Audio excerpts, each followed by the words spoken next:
कभी कभी रात के अंधेरे में कुछ अलग होता है। नगर में एक विशाल और पुराना हवेली था जिसे लोग डर के संग जानते थे। एक रात एक युवा कलाकार ने उस हवेली को एक प्रोजेक्ट के लिए छायांकन के लिए चुना। वह वहां पहुंचा और उसका अनुभव उसके लिए एक भयानक और अनूठा अनुभव बन गया। हवेली में एक अजीब और अनजाने अल्पसंख्यक समुदाय की कथा थी जो सदियों से वहां बसा हुआ था। उनके पास अपनी अलग भूतियां कहानियों की खास जगह थी।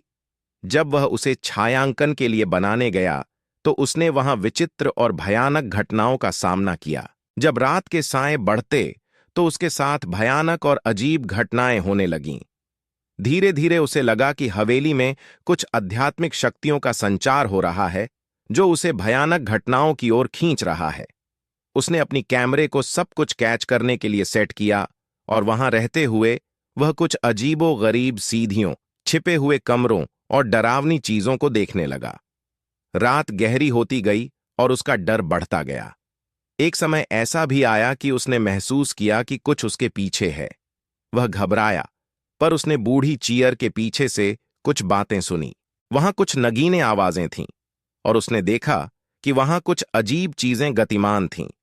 उसने एक बार फिर अपनी कैमरा निकाली और सब कुछ कैच करने के लिए शुरू किया। एक ही मिनट में वह समझ गया कि उसे हवेली से जल्दी निकलना चाहिए। वह चीयर के पास पहुंचा और वहां एक डरावनी स्त्री उसे देख रही थी। वह देखते ही देखते उसकी दिशा बदल गई और उसने उसे अपने जाल में फंसा लिया। उसके साथ ही कलाकार की चीखें पूरे हवेली में गूंज रही थीं और उसे महसूस हो रहा था कि वह अब कभी बाहर नहीं निकल पाएगा।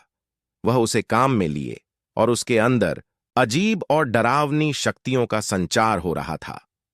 कलाकार ने उसे बचाने के लिए कोशिश की, पर वह अब उसके काबू में नहीं था। वह अपने अंतिम पलों में था और उसने खुद को उस डरावनी स्त्री के हाथों में छोड़ दिया। हवेली के बाहर सुबह के पहले प्रकाश के साथ एक गांव के निवासियों ने उस हवेली में होने वाली घटनाओं के बारे में सुना। वे उसे भयानक समझते और किसी भी कीमत पर उसे जाने से बचते थे। हवेली अब एक खाली और डरावनी जगह बन गई थी जहां जाने का सोचने वाले भी डरते थे। लोग कहते हैं कि उसी रात कलाकार और उसके साथी के आत्मा भी वहां बंधी हैं और वे आज भी वहीं होते हैं, अपने आप को उस डरावनी स्त्री के गले में फंसाए हुए।